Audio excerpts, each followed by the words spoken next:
assisté à beaucoup de prédications, nous avons assisté à beaucoup de programmes, de prières où les gens ont fait tomber les gens, où les gens tombaient en transe, pardon, où des gens ont fait des soi-disant miracles et tout d'un coup, ils avaient des grandes affiches, ils avaient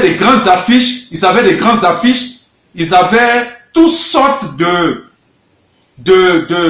d'argent avec des caméras pas possibles, de la sono pas possible, ils sont sortis du néant. Et ces prophètes ont égaré un grand nombre, ils ont fait brouter des herbes aux gens, pardon. Ils ont vendu de l'huile d'onction, ils ont commencé à parler de onction, ils ont commencé à parler de huile, ils ont commencé à parler de l'eau, ils ont commencé à donner des amulettes aux gens. Je me suis promené dans un pays qu'on appelle le Bénin, j'ai vu des gens avec des bracelets qui ont été donnés par des prophètes. La Côte d'Ivoire, là, c'est grave, un pays d'abomination. Les États-Unis, c'est encore plus grave. Et ces prophètes ont envahi l'église. Et quel est le but de Satan? Le jour que les vrais prophètes vont venir parler, on va dire, vous, on vous connaît. J'ai été déjà déçu. Il n'y a pas longtemps, une dame m'a appelé de l'Europe pour dire qu'on lui aurait vendu de l'eau et tout ça qu'elle prend pour se pomader. Et j'ai commencé à dire, femme, il te faut Jésus-Christ. Et Jésus-Christ est venu parler de ta vie, de ta repentance. Sinon, ces histoires-là ne peuvent pas te sauver. Au contraire, ça vise à t'envoûter. Donc, voilà le but de ces faux prophètes. Et ils ont envahi tellement le monde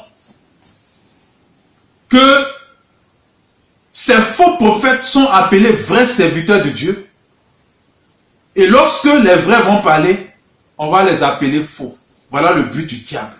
Waouh, c'est choquant. Et aujourd'hui, il faut que je les dénonce. Je n'ai pas un problème personnel avec eux. Parce que si tu dis à quelqu'un, tu couches avec telle femme, ça c'est sa vie privée. Donc tu le juges. C'est Jésus-Christ qui peut juger quelqu'un parce qu'il sait pourquoi il a eu à tomber, pourquoi il est dans le péché. Mais quelqu'un qui quitte sa maison, qui laisse sa famille et qui fait boire de l'eau au peuple de Dieu, il est abominable, c'est un sorcier. Quelqu'un qui quitte chez lui, qui va à l'église pour faire boire de l'huile aux gens, c'est un sorcier. Il faut parler de ça. Ce n'est pas lui. Lui, il est dans une loge maçonnique. Mais c'est ceux qui les gardent qu'il faut sauver. La Bible dit, délivre ceux qu'on amène à l'abattoir. Voilà pourquoi j'ai décidé de parler. Voilà un qui s'appelle Tibi Joshua. Je vous disais tantôt, je n'ai pas un problème personnel avec les gens.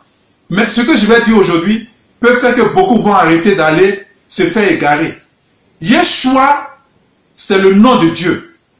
Waouh! Jésus a dit, plusieurs vont prendre mon nom. Mais il a fait tellement de rituels sataniques qu'il aveugle les gens. Je vous parle de cet homme parce que depuis la France, depuis Londres, depuis les États-Unis, des femmes ont été délivrées par la vérité que je leur ai dit. Elles s'apprêtaient à aller voir Yeshua, Tibi Yeshua. Mais je vous dis que Tibi Yeshua avait dit Jésus. Et cet homme est tellement satanique. Son église s'appelle synagogue, mais vous ne faites pas attention. Jésus-Christ a fait sortir les gens de la synagogue pour créer l'église. Lui, il ramène les gens dans une synagogue. Et tous les miracles qu'il présente, comme tous les autres prophètes, visent à vous attirer pour vous égarer. Ils ne vont jamais parler du péché. Ils ne vont jamais parler de la repentance, ni de Jésus-Christ lui-même. Et cet homme, j'attire l'attention de tout le monde. Faites attention à tout ce qu'il fait. Il vous dira dans ces one-man shows, parce que je vous ai dit qu'ils sont très riches. Ils ont été financés par les banques, par les loges. Tout d'un coup, ils ont apparu avec des grandes caméras. Une seule caméra fait 1 400 000. J'ai demandé l'année passée une caméra. Rien que pour parler au peuple. Je n'ai pas eu ce soutien. Mais eux, ils ont jusqu'à 7 caméras. Elle fait 1 300 000. Les vrais prophètes ne sont pas soutenus. Les vrais prophètes ne sont pas vraiment dans des conditions possibles pour parler. Et cet homme, il a dit à ces femmes en direct dans ces one-man shows diaboliques, touchez votre télévision pour que nous soyons en contact. Lorsqu'elles se sont trompées, voilà pourquoi j'ai attiré l'attention des femmes et des hommes. Faites attention à tout ce que ces faux prophètes font et disent. Souvent, je vous entends dire le Dieu des temps, mais vous ne connaissez pas qui est son Dieu. Si vous allez dans une église où vous entendez le Dieu des temps m'a guéri, sortez. Si vous voyez ces personnes, il dit aux femmes, touchez votre écran et vous allez être en connexion avec moi. Dès qu'elles touchent l'écran, Tibi Joshua apparaît dans leur maison chaque nuit. Souvent, il apparaît comme un mari de nuit, il vient coucher avec elle. C'est des choses que j'ai vécues, j'ai touché. Et ces femmes ont été délivrées. Ensuite, il y a un esprit qui apparaît pour appeler leur âme à ce qu'ils viennent au Nigeria pour voir Tibi Joshua. Et c'est comme ça, des milliers de personnes payent des billets d'avion pour aller voir Tibi Joshua. Ensuite, il y a plein de faux prophètes en RDC. Ou pour baptiser les gens, eux-mêmes, ils vont se mettre dans l'eau et puis font des incantations à la sirène des eaux. Et après le baptême, les gens tombent en transe, ils sont remplis de démons. Donc, il existe 3 types de prophètes en réalité. Le prophète ne vient pas faire tomber les gens. Les gens pensent que le fait de tomber, c'est là que le Saint-Esprit est. Non, c'est faux. Le prophète est envoyé uniquement, c'est un messager de Dieu d'abord, un messager de Dieu, pas n'importe quel messager de Dieu, parce que les pasteurs enseignent, ils font leur travail, les évangélistes vont appeler pour que les frères viennent. Le prophète, lorsque vous le voyez, il ne vient uniquement pour parler de la colère de Dieu face au comportement du peuple et il appelle à la repentance et il donne la solution. Donc, tous ceux que vous allez voir qui vont s'appeler prophètes, même si vous êtes des ministres, vous êtes des présidents, vous partez les voir, il y a des gens qui m'ont fui. Il y a des personnalités qui m'ont fui. Parce qu'ils pensaient qu'ils avaient fait un prophète qui était venu s'exhiber, entre parenthèses, excusez-moi du terme, sur les réseaux sociaux, même dans les pays, et puis en aparté, on va venir le voir. Je leur parlais du péché, ils m'ont fui. Ils m'ont fui. Le monde aime entendre des choses agréables. La Bible dit qu'ils vont se faire une foule de docteurs selon leur propre cœur. Ils ne vont pas supporter la vérité. Il existe 3 types de prophètes. Et je fais partie de ces prophètes. Il y a le prophète d'une église. Lui, il est dans une église. Mais quand le prophète parle, c'est pour parler de repentance, car le royaume des cieux est proche. Donc c'est comme ça que vous allez reconnaître les faux prophètes. Ils portent des chevaliers, des bagues dans leurs mains. Ils ont souvent des chaînes. Et souvent ces chaînes sont parsemées ici, mettent ici.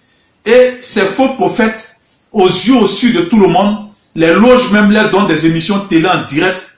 Et lorsqu'ils commencent à parler, regardez bien ses doigts. Et ils vendent de l'huile, ils vendent de l'eau, ils vendent du sel, ils font faire des choses horribles aux gens. Et c'est eux que vous écoutez parce qu'ils font des miracles. Écoutez, le grand miracle de la Bible, c'est la repentance. Amener quelqu'un qui était dans la débauche à se sanctifier, ça c'est un miracle. Voilà pourquoi Jésus a dit, il y a la joie au ciel quand une âme se répand. Satan fait toutes ces choses. Et voilà pourquoi ces agents vous distraient. Le vrai prophète ne fait pas toutes ces choses. Quand tu le croises, il lui dit, tu es venu me voir pourquoi? Non, dans ma famille, les gens sont contre moi. Non. Il va te dire, toi, quand tu vas mourir, Jésus dit, il va rendre à chacun selon ses yeux. Répands-toi, accepte Jésus-Christ et tu vas être sauvé. Voilà ce que le prophète annonce. Et à côté de ces prophètes, il y a les prophètes de la nation et les prophètes des nations. Ce n'est pas quand tu payes un billet d'avion, tu as grugé certaines personnes et puis tu voyages, tu te fais appeler prophète des nations. Non. Le prophète de la nation, il y avait Jean-Baptiste. Il n'est pas dans une église. Voilà pourquoi je n'ai pas d'église. Non, je ne peux pas faire d'église. Quand je vais dans les pays, j'en parle, les pasteurs se disent que, bon, attendons, regardons, 5 mois, 1 an, peut-être il fait ça pour attirer les gens et puis il va faire une église. Non. Ceux qui sont délivrés, je les amène voir des pasteurs et je prends le temps d'observer ces pasteurs d'abord parce que je ne peux pas faire d'église et je vais vous expliquer pourquoi. Et nous sommes nombreux comme ça. Jean-Baptiste ne pouvait pas être dans la synagogue, non. Il ne pouvait pas avoir une église, il prêchait dans le désert et il prêchait la repentance. Et beaucoup sont étonnés que tout le temps, depuis 1 an, je ne fais que parler de repentance. Il a prêché la repentance jusqu'à sa mort. Amen. Et il a présenté qui sauve, Jésus-Christ. Il a dit, voilà l'agneau de Dieu qui ôte le péché du monde. Voilà le but du prophète de la nation. Et il avertit toujours, lorsque Dieu doit se fâcher contre une nation par rapport à une colère. C'est à cause de ça, c'est des gens qui n'ont pas peur. Et ils parlent. Même si on les envoie devant un président, il leur dit la vérité.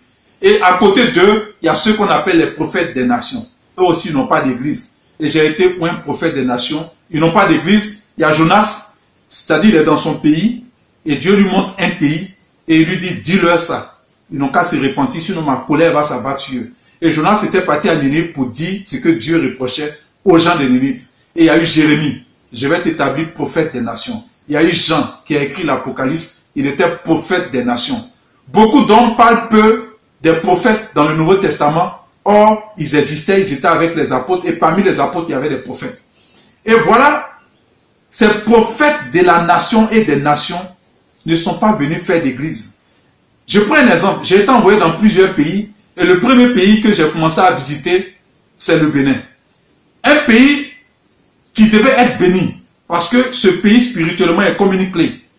Ce pays, comme le diable sait que c'est un pays qui doit être béni, le diable a ouvert une porte spirituelle sur le Bénin, qui est une porte d'entrée des démons. Et ce pays est sous la malédiction depuis des années à cause des pratiques du vaudou.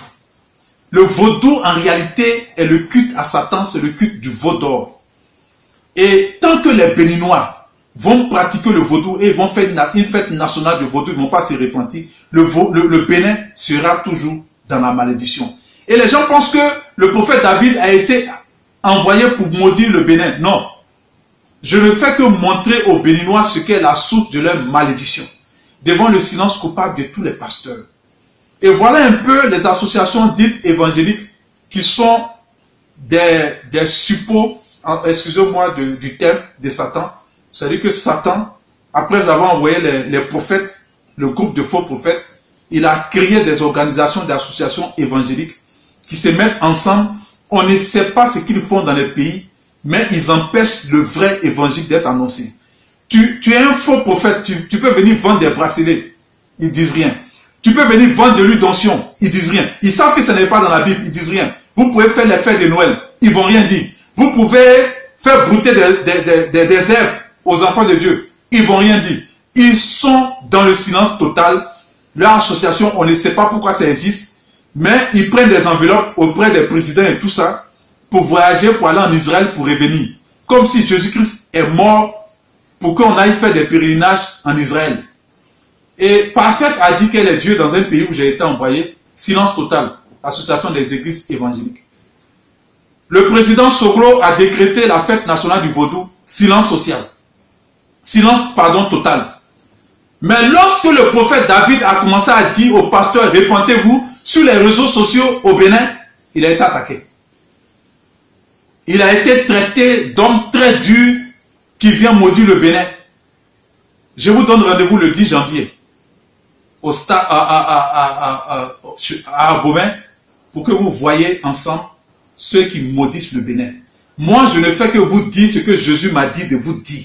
Peuple du Bénin, je profite de votre interview pour parler aux Béninois, aux frères du Bénin. La malédiction du Bénin, c'est le vaudou. Tant que les Béninois ne vont pas se repentir des invocations des démons en direct qu'ils font chaque 10 janvier, le Bénin restera toujours maudit. Et ce n'est pas normal qu'un beau Béninois, une belle Béninoise sorte de son pays et on l'identifie par le vaudou. Et tous ces faux prophètes sont adorés aujourd'hui. Les vrais prophètes, on ferme leur bouche. On ne les reçoit même pas. Personne ne les soutient. Donc le prophète de la nation et le prophète des nations, il n'a pas d'église, il ne peut pas avoir d'église. Beaucoup d'hommes ont été délivrés à travers la grâce que le Seigneur m'a faite et je les confie à des pasteurs dans les pays. Voilà un peu ma vie aujourd'hui et jusqu'à ce que je quitte la terre, je demande à tous mes frères à travers le monde de prier pour moi parce que ce n'est pas facile, mais ce n'est pas impossible. Je dirai haut ce que Jésus-Christ m'a dit de dire à tous mes frères pasteurs. Même si l'orgueil aujourd'hui est rentré dans l'église, les pasteurs prêchent la repentance mais n'aiment pas se repentir. Voilà, chers sœurs, j'ai été long. Voilà ce que je voulais dire. Et excusez-moi si mon visage a changé et tout ça parce que ça fait mal quand Jésus-Christ te fait des révélations. Merci, prophète David. Merci pour toutes vos expressions très profondes. Mais à vous écouter à chaque fois, vous ne faites que présenter Jésus-Christ. Dites-nous, prophète David, qui est en réalité Jésus-Christ pour que le monde entier l'accepte? Amen. Jésus-Christ a été bien présenté par les apôtres. Mais comme je l'ai dit, notre génération est la génération la plus maudite, la plus abominable.